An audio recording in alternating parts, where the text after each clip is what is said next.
What's up, everybody? Welcome back to my YouTube channel. I'm your favorite psychiatry nurse, Grace Anyango, and today we are going to talk about autism spectrum disorder, one of my favorite disorders for some specific reasons, but we're still on neurodevelopmental disorders, and today we are going to talk about autism spectrum disorders according to our favorite DSM-5, the universal book used to diagnose mental illness. So today we're going to talk about autism spectrum disorder. So as we always roll, what is autism spectrum disorder? Autism spectrum disorder is basically persistent deficit in social communication and social interaction across multiple contexts. How is such deficit in social communication manifested? So we are going to discuss more about deficits in social communication manifested in very different ways, and one of the ways that is manifested in deficits in social emotional reciprocity, i.e. abnormal social approach and failure of normal back and forth conversation, reduced sharing of interest, emotion or affection. What does this statement mean? Deficit in social emotion and reciprocity. Someone with autism will get into a room where people are grieving. Basically, maybe they went to visit a family who lost maybe a sibling, a mother or a father, but someone with autism will not know what and when to say what. He's someone who will spot someone crying and ask them why they're crying when whatever that is happening around has already been explained to him or her, but they will still go ahead and ask, why are you crying? Or they will notice things that are really not necessary at the moment, like the table is dirty, the couch is dirty, but you know, the environment, people are grieving, so people might not be concentrating on such kind of stuff. So having normal back and forth communication, so that one is another one. They don't know what and where to say something. They might be like, you might be in a classroom setup, but they're talking about football. They might ask you about football in a classroom, or something about extracurricular activities in a classroom. Or you maybe, like I said, you're in a room where people are grieving, but they'll end up noticing very weird things. Or maybe you are talked about something that might not really make sense at this moment, but they'll just ask about it at this specific moment. Maybe you lost your job and you're in this room together. That is when this person will ask you about your job, the one that you lost. So you see, they don't know what and where to say what. So that is basically it. And the next way, sorry, I'll be reading a lot of my pointers so that I explain everything the way that each and every person who will be come across this video, be it a practitioner or a family member or a patient with autism, will be able to understand. So my second point is deficit in non-verbal communication behavior used for social interaction, i.e. poorly integrated verbal and non-verbal communication, abnormalities in eye contact and body language, or deficit in understanding use of gestures, total lack of facial expressions. So we're having this instance. Everyone is is happy maybe, but they had something that made them sad. They'll come into a room and make it all sad. They'll express they will express their emotions. They'll not know when to drop that emotion and come to the society in the way that is set up at that specific moment, and pick up his or her emotions later. Like I said in my first example, or let's say this person is happy, they had sex, or they had a good time with someone, or they have a crush, and they're in a room where people are grieving, or in a class. This is when and where they'll talk about all these things. They'll not know when to stop. They'll keep talking. Non-verbal communication. So basically, when you're talking about non-verbal communication, that is body language, sign language, facial expression. That is all about non-verbal communication. So, you know, when you change your expressions wherever you are, depending with the environment that you are in. For them, this is very difficult because they're used to a specific routine and a specific display of emotion, so they might continue carrying that emotion even though their environment requires totally different display of emotions. So, and gestures, yeah, I need to explain about gestures. You know, maybe this person has something to say, but something else has to go on, or maybe you're in a class, the teacher needs to continue teaching, but this guy or this person needs to say something, and you're trying to tell them like, cut, we need to study. They'll not stop until they, like, you'll sign them like, cut, or cut, stop talking, we need to continue studying.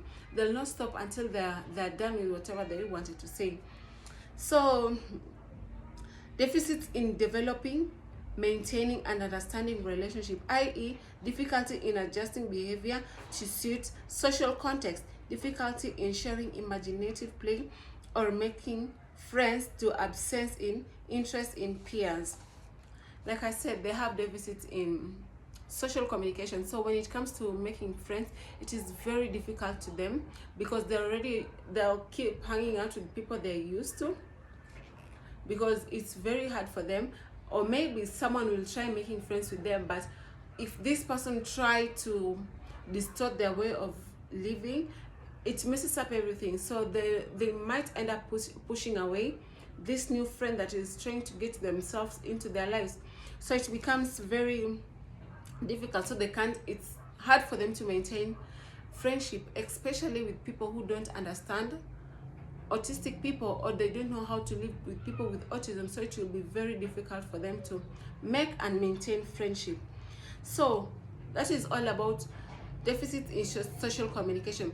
The next point the next criteria we're going to talk about is restricted repetitive patterns of behavior, interest or activities. You know, like I've kept saying while I was explaining the social deficits in social communication, like these people are designed to work in a specific way. The first normal will be their forever normal. If you introduce them to coffee will be their always normal. Morning whatever. If burger is what you introduce them for lunch, that will be always, that burger will be the only thing that these people will be taking for lunch. So how do we explain it? Repetitive motor movement, use of objects or speech. When you talk about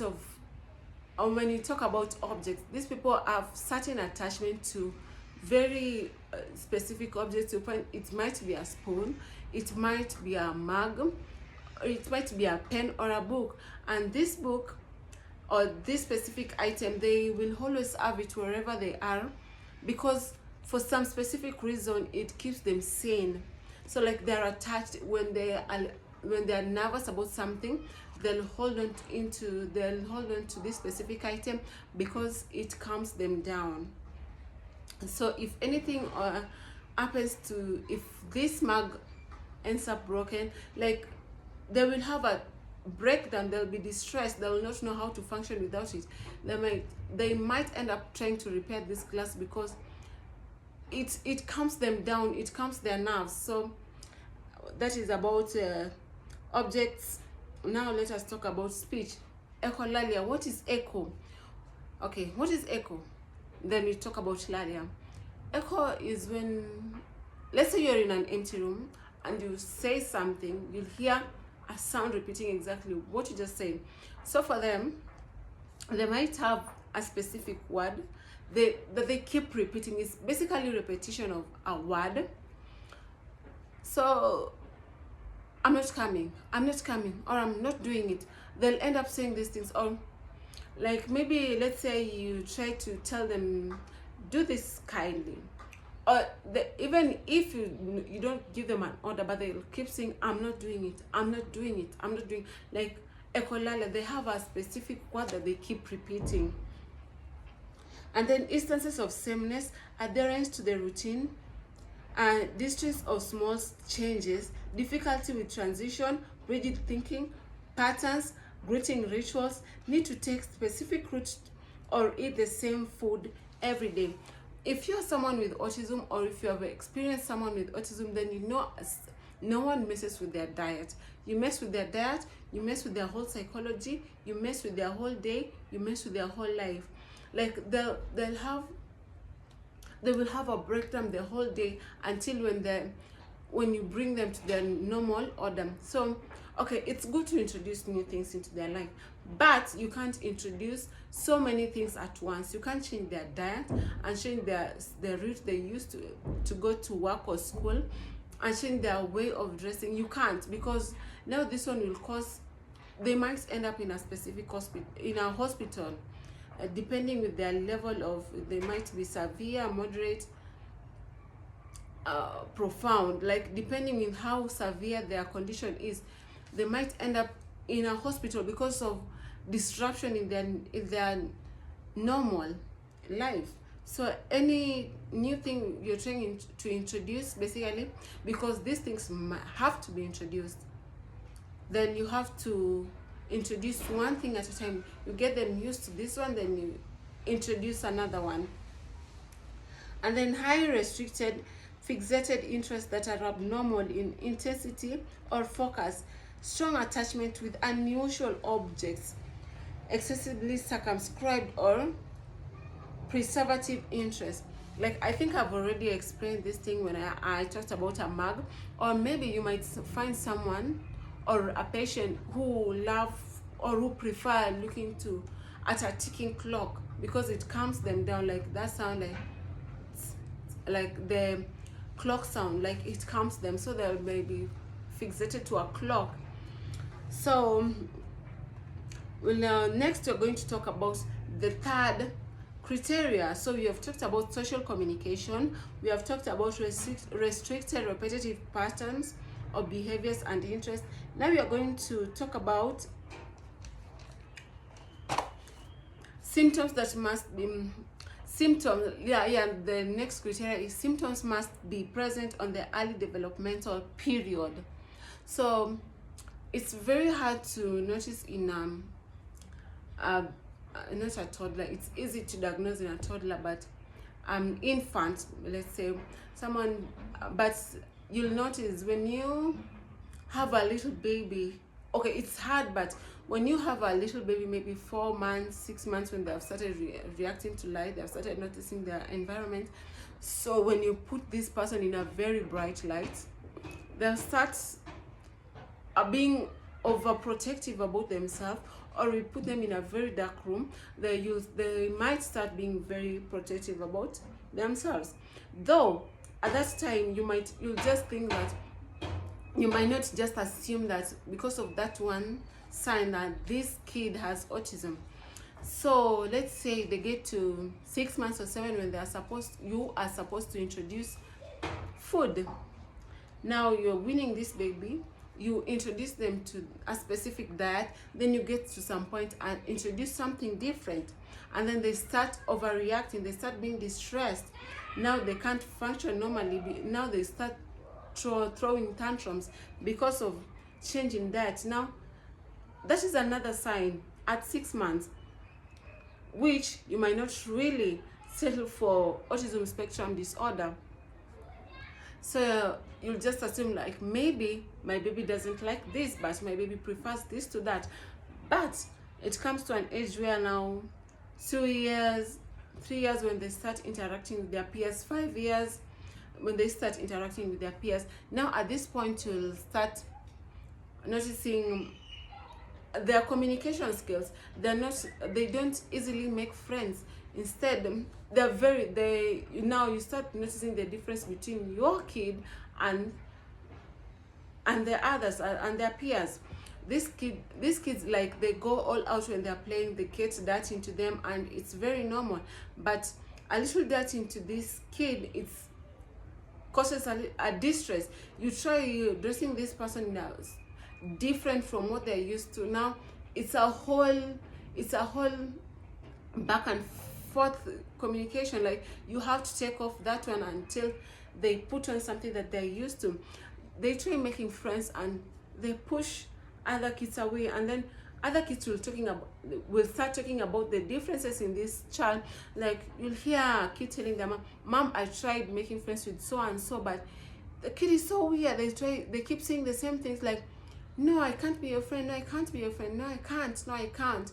Now the rest of the kids will notice that, or they have specific rituals when they come to greetings, which is very weird, which will be very weird to the rest of the kids, because these are kids, they're going all out when they're playing, or they just play with specific toys because that is what they're used to. You try introduce a new toy, the rest of the kids might come with different toys, and it is enough for them. They can't do it. They are already, maybe they're only used to football, they can only play football. You bring a car, they can't. It causes a whole distress to them. Now at this point, how they're interacting with their peers, how he's socializing with his or her peers, then that is another symptom that you'll notice as a parent. Now the next one, symptoms cause clinically significant impairment in social, occupational, or other important areas in current functioning. Remember, these kids will have to go to school, they have to go to their community, they'll have to go to the shop or the supermarket, and then they'll have to grow, and they'll have to have a work, they'll have a workplace, they will have colleagues. So these colleagues are not used to these people. Maybe he's a new employee, or a new employee comes in and they have to work together, but this specific employee works in a specific pattern. So companies or firms will have a problem hiring this specific person because of their way of life, because they will have to disrupt the whole company. All other employees, they will cause disruption to them. Maybe they don't do blue triggers them, and the whole company uniform is blue. You see, that is another problem. The social communication, maybe an employee does something that he hates, and then there comes the what to say and when to say it. They'll start saying what he or she is not appointed to say at the workplace, and now that is another thing. And then for school going ones, they can't go to the same class with the rest of the kids, or if they have to, or if they do, then the whole class will have to adjust to their way of life. They have to, not their whole aspect of way of life, but they have to adjust their way of life, because they have to be comfortable. They have to learn how to accommodate this person,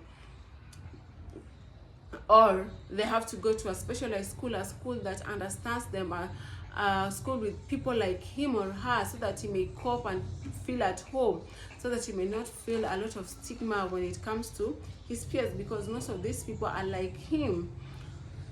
Another one thing I know is intellectual developmental disorder, autism spectrum disorder, and communication and social problematic communication disorder are always misdiagnosed. So the difference between intellectual developmental disorder and autism spectrum disorder is, and people with intellectual developmental disorder mostly lag behind, not in social communication, but in the whole aspect of life. When it comes to class, they are basically slower when it comes to their academic life.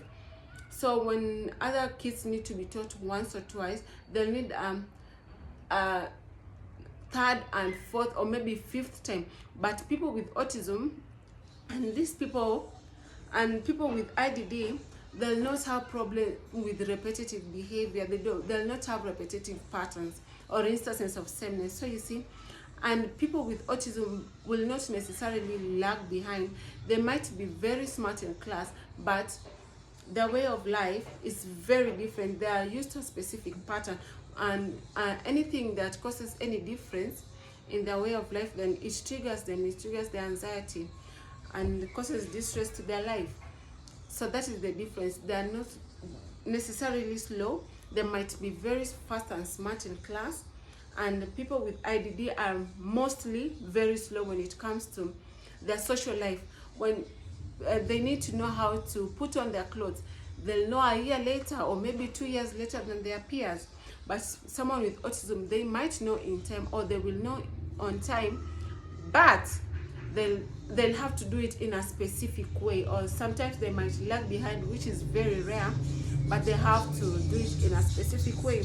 And the difference between autism spectrum disorder and social pragmatic disorder is, with autism, they have social deficit in social communication, instances of sameness, stagnation to certain objects. But when it comes to social pragmatic disorder, communication disorder, then this one is basically in their social life, how they interact with everyone else outside there. Basically in their communication, they don't have instances of sameness. This person may have, like, they don't know how to communicate, basically, not verbal, non-verbal. They might not know, they mostly don't know what to say and when to say it. That is for some. They're always different, and there's someone who will have like a one-word response or a one-word speech because they're lagging behind. They don't know how to make a full sentence or make a complete sentence. They don't know how to do that. So that is basically about social. It basically affects their social life. So when it comes to their communication, the other aspects of their life is very, very cool. So there are three main categories when it comes to diagnosing autism. So there are three. When you come to social communication disorders, when you come to social, basically they'll need a lot of support, not problems, but basically they'll need a lot of support when it comes to their social life. So when people with severe deficit in social communication, they'll require very substantial support. They'll really need a lot of support. They'll need someone to always be with them, like an expert in autism, or their family member who has been trained to deal with this person. And most of these people will have to go to specialized institutions to learn. They can't really learn with the rest. Okay, people with the marked deficit, or maybe just deficit, they might end up in the same class with their peers, but because they are not really triggered.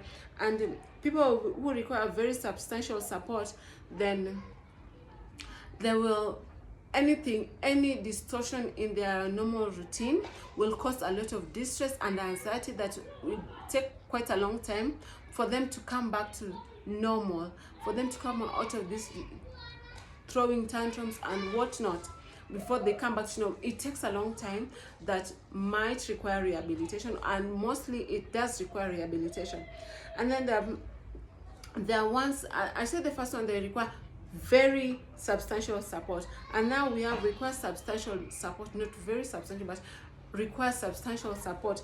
Now this one, they have marked deficit. Like, they have deficit, they might try to have a conversation, but they can't have a very normal communication, like verbal communication. They will still not know how to imagine things. You might be talking about alien is imaginary, and you all know these all things are in movies, and you expect this person to understand that these aliens are in movies, but you try to talk to them about it or tell them a story about it, but they might not understand because aliens don't exist. Basically, aliens don't exist.